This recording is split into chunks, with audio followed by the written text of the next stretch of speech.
What if I told you that the little yellow tin of lip balm sitting on your nightstand, the one with the bearded guy, the one that feels like it was made by someone who genuinely cared about keeping things natural, is owned by the same company that makes Bleach? Not a food company, not a beauty conglomerate. The company that makes Clorox Bleach, Pine Sol, Liquid Plumber, Formula 409, and Glad trash bags paid $925 million to own Burt's Bees. And the story of how that happened and what it means for what you're putting on your face, that's what we're covering today. Today we're covering the real Burt's Bees story, the founding in a Maine turkey coop, the $4 million that Burt himself walked away with, the Clorox acquisition, and the science of what 99% natural origin actually means on a label. Because the answer involves an international standards document that most consumers have never heard of. If you've ever bought Burt's Bees because it felt honest, because the guy on the tin looked like someone who actually lived off the land, this episode is going to completely reframe what you've been putting on your face. This is Bought and Watered Down, Episode 4. Every episode, a beloved natural brand, a corporate acquisition, and the truth about what actually changed. Let's go.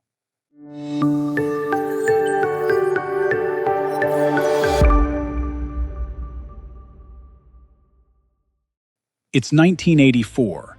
A hitchhiker named Burt Shavitz is living in a converted turkey coop in Guilford, Maine. No running water initially, no corporate ambitions, no business plan. Burt kept bees, genuinely, practically, as a way of life, and he sold honey from the back of his truck at local farmers markets. That was the whole thing. Burt kept bees not as a business strategy but as a way of life. He sold honey from a wooden stand by the road. He was a beekeeper who happened to be photogenic. The authenticity wasn't manufactured, it was documentary. And then one day, Burt picked up a hitchhiker named Roxanne Quimby, a struggling artist with almost no money and an extraordinary eye for opportunity. She saw Burt's beeswax, the byproduct most beekeepers just discard, and she saw something else entirely. She saw a product. Actually, she saw many products. Beeswax, the byproduct most beekeepers threw away or sold cheaply in bulk, became the foundation of a genuinely natural beauty line. Candles first, then lip balm, then a whole personal care range built around one simple idea: beeswax, produced by actual bees in the Maine wilderness, as the core of honest beauty products. Burt's bearded, rugged face went on the label of every product, and it worked because it was real. He actually looked like that. He actually lived like that. The label was essentially a photograph of a real man living a real life. They started in Roxanne's kitchen, making candles and lip balm by hand, selling at craft fairs across New England. In 1991, they officially incorporated as Burt's Bees. The original Beeswax Lip Balm became one of the most recognized personal care products in America. By 2003, Roxanne Quimby sold a controlling stake, 80%, to AEA Investors, a private equity firm, for approximately $175 million. She bought out Burt's remaining ownership stake at the same time, and the firm began preparing Burt's Bees for its next and much larger transaction. Roxanne walked away with tens of millions. Burt received approximately $4 million for his share of the company he co-founded and whose face had been on every product for nearly 2 decades. $4 million. Then, he went back to his turkey coop in Maine. Before we get to the Clorox acquisition, drop it in the comments right now. Are you a Burt's Bees person? And did you know before this video that it was owned by Clorox? Just say yes, I knew, or no, this is new. I'm genuinely tracking how many people are aware of this one. In 2007, Clorox Company acquired Burt's Bees for approximately $925 million in cash. This was the manufacturer of Clorox Bleach, Pine Sol, Liquid Plumber, Formula 409, and Glad trash bags, making a nearly billion-dollar bet that the natural personal care market was the future. Consider the brand identities side by side. Burt's Bees, a bearded man in rural Maine, bees, beeswax, the wilderness, Clorox, industrial-strength chemical bleach, the smell of clean hospitals. These two brands existed at opposite ends of the consumer values spectrum. Clorox was not naive about the optics, so they were careful. They kept the branding absolutely identical. They kept Burt's face on the products. They kept the North Carolina operations, and they expanded the product line dramatically. Clorox reported net sales of approximately $7.4 billion in fiscal year 2020. Burt's Bees is one product segment within a portfolio that also includes bleach, drain cleaners, and cat litter. Every decision is made inside a structure whose primary obligation is to maximize shareholder value. Burt's face is still on the tin, but the decisions about which grade of beeswax from which supplier are made by people in Oakland, California, who have never been to a turkey coop in Maine. Which brings us to the science.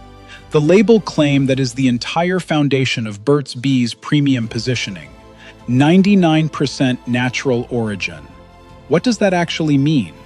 The answer involves an international standards document most consumers have never heard of. An ingredient is classified as natural origin if it can be traced back to a plant, animal, or mineral source, regardless of how many processing steps occurred.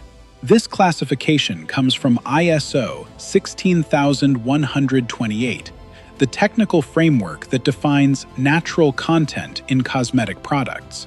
An ingredient derived from coconut oil, but processed through esterification, saponification, ethoxylation, can still be classified as natural origin because the starting material was a coconut. The coconut gets counted, the chemistry doesn't. When you read 99% natural, you hear almost everything in this is something a bee made or a plant grew. What the standard actually says: almost everything can be traced back, through whatever processing, to something once natural. Those are very different statements. This is not fraud in the legal sense. ISO 16128 is real, but it is a perfect example of the gap between what a consumer hears and what a technical standard actually says. The original products were made in small batches by two people close to the philosophy they were selling. At global scale, sourcing decisions are made by procurement teams optimizing for cost and compliance across dozens of markets. To be fair, beeswax itself is genuinely natural with a well-documented safety profile. The ISO 16128 question isn't about beeswax, it's about everything else in the formula. The $925 million price tag was not payment for beeswax and peppermint oil, it was payment for consumer trust. That trust was the asset.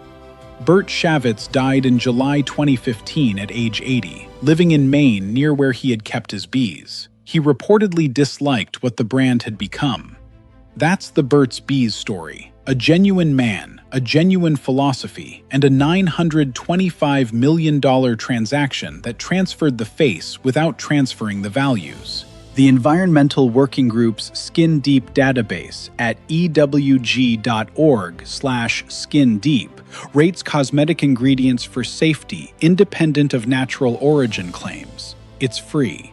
When you see a natural origin percentage, it's calculated under ISO 16128, which counts processing-derived ingredients as natural if the starting material was natural.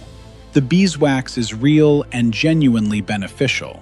Use the EWG database for everything else, and look for Made Safe or EWG verified seals. Episode 5 is where this series turns dark. Odwalla was bought by Coca-Cola for $181 million, then discontinued in 2020. Just gone. Why did Coke kill it?